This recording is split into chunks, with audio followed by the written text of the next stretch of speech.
Bismillahirrahmanirrahim. Assalamualaikum warahmatullahi wabarakatuh. Hari ini kita akan belajar mengenai Quran Surah Al-Fatihah, Quran Surah An-Nas, Quran Surah Al-Falaq, serta Quran Surah Al-Ikhlas. Jadi kita akan mempelajari tentang 4 surat itu ya. Yang pertama, yaitu Quran Surah Al-Fatihah. Untuk menghafal beberapa poin penting mengenai Quran Surah Al-Fatihah, berikut kami sajikan nazamnya. Mohon kalian perhatikan ya. Quran Surah Al-Fatihah turunnya di Mekah, makanya kita kenal sebagai surat Makkiyah. Quran Surah Al-Fatihah jumlah ayatnya 7. Di Al-Quran urutan yang pertama atau ke-1. Nah, seperti itulah nazam mengenai beberapa poin penting tentang Quran Surah Al-Fatihah. Kemudian, khusus pada Quran Surah Al-Fatihah, basmalah, Bismillahirrahmanirrahim, itu sebagai ayat yang ke-1. Khusus pada surat Al-Fatihah saja lah ya. Untuk surat-surat yang lain, basmalah bukan ayat ke-1, tapi khusus pada surat Al-Fatihah, basmalah itu sebagai ayat yang ke-1. Terus, mengenai kandungan surat. Ayat yang pertama sampai ayat ke-4 berisi tentang akidah, tentang kepercayaan. Kemudian ayat yang kelima tentang ibadah. Ayat ke-6 sampai ke-7 tentang petunjuk dalam kehidupan. Itu mengenai surat Al-Fatihah. Kemudian, Al-Fatihah itu memiliki banyak nama. Di beberapa kitab ada yang menyebutkan ada 20 nama lain yang digunakan oleh para ulama ataupun Nabi Muhammad SAW. Bahkan ada yang menyebutkan ada 30 nama. Dan ini kami sajikan beberapa nama yang sering kita dengar. Yang pertama, Al-Fatihah. Al-Fatihah itu seperti biasa ya, itu artinya pembuka.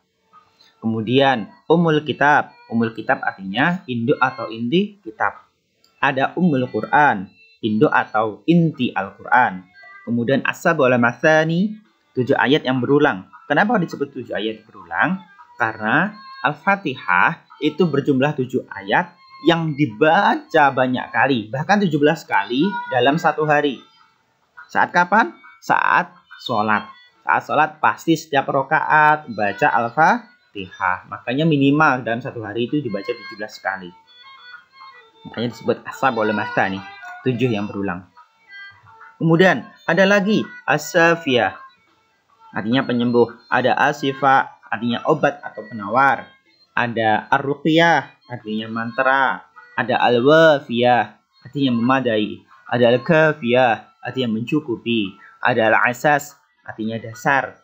Ada Alhamdu, artinya pujian. Ada Asyukru, artinya syukur. Ada Ad-Du'a'u, artinya doa. Ada Al-Waqiyah, artinya pelindung. Ada As-Shalah, artinya sholat, dan lain sebagainya. Ini masih 15. Dan masih banyak-banyak nama lain yang menggantikan nama Al-Fatihah. Seperti itu. Tapi yang paling masyhur, yang paling sering kita dengar, itu penggunaannya untuk yang nomor 1, 2, 3, dan 4. Al-Fatihah, Ummul Kitab, Ummul Quran, sama As-Sab'ul Matsani. Itu yang paling sering kita dengar. Selanjutnya yaitu Quran Surah An-Nas. Quran Surah An-Nas. Seperti Al-Fatihah tadi, di sini kami sajikan nazam untuk menghafal beberapa poin pentingnya. Mohon perhatikan dengan baik ya. Quran Surah An-Nas juga turunnya di Mekah, makanya juga dikenal sebagai surat Makkiyah.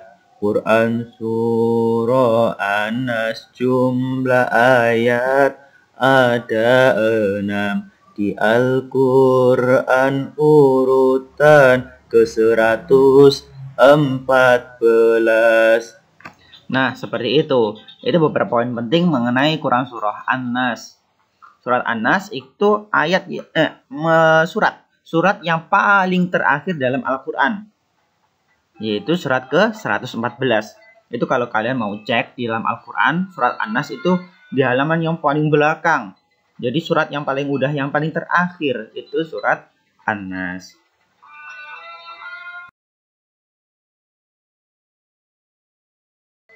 Kemudian yaitu Quran surah Al-Falaq. Seperti tadi, kami sajikan nadam untuk menghafal beberapa poin pentingnya.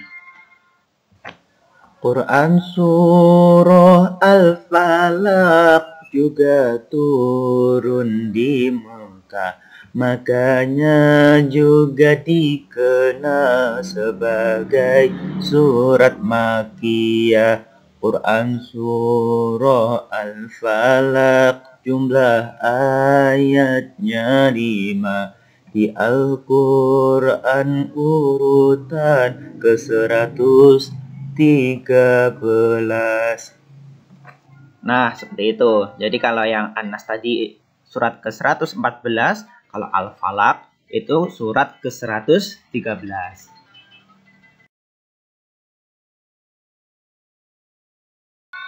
Selanjutnya, yaitu nama lain dari An-Nas dan Al-Falaq. Kalau tadi Al-Fatihah ada banyak nama penggantinya yang sering digunakan oleh para ulama. Kalau sekarang An-Nas dan Al-Falaq.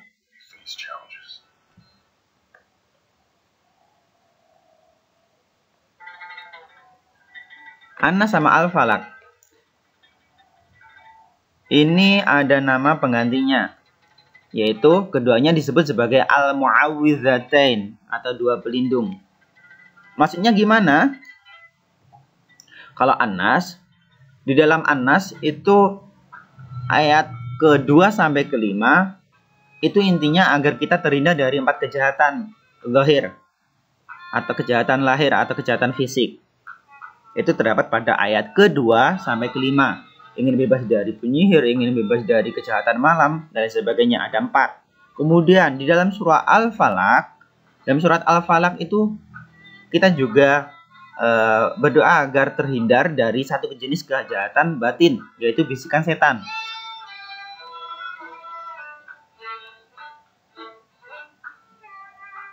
Ya kan?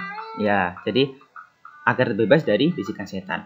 Jadi untuk yang An-Nas sama Al-Falaq itu sering dibaca ketika mau tidur. Biar apa? Biar kita terbebas dari kejahatan, baik itu secara fisik atau secara zahir, dan baik secara batin, agar bebas dari itu semua.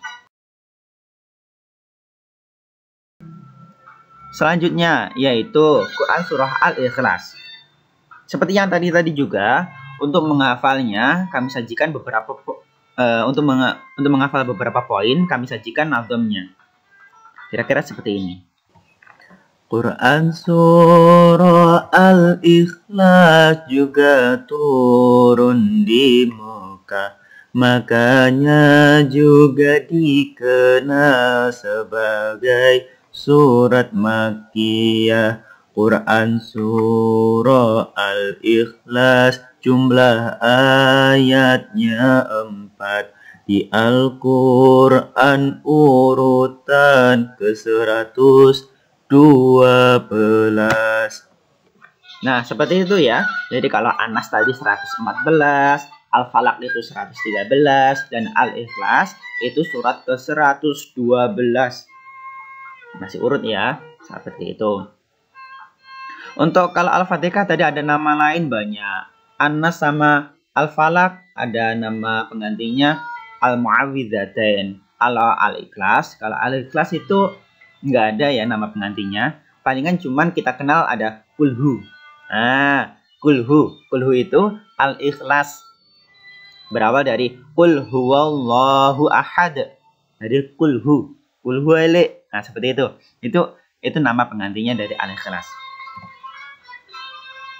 Dan untuk kandungan dari Al-Ikhlas itu sebenarnya surat yang mengesahkan Allah Subhanahu wa taala, menunggalkan. Jadi mengakui bahwasanya Allah itu satu. Itu kandungannya dari surat Al-Ikhlas. Jadi tempat kita meminta cuman Allah, tempat kita mengabdi kepada Allah dan sebagainya. Hanya pokoknya Tuhan kita hanya satu, yaitu Allah Subhanahu wa Ta'ala.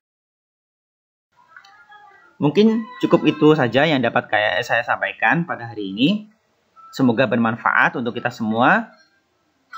Wallahu a'lam bishawab. Wassalamualaikum warahmatullahi wabarakatuh.